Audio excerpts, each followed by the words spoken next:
How to find the Downloads folder on iPhone. First, unlock your iPhone and open the Files app.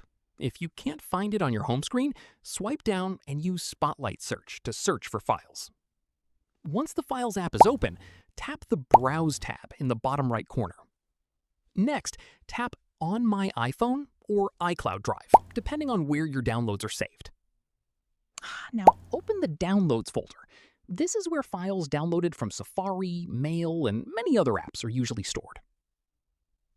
If you can't find your downloaded file, tap the three-dot menu in the top right corner and choose Sort By, or use the search bar at the top to quickly locate it by name. You can also move, rename, share, or delete files directly from the Downloads folder whenever you need. That's it! You've successfully found the Downloads folder on your iPhone. If this tutorial helped, don't forget to like this video and subscribe for more iPhone tips, iOS tutorials, and easy tech guides.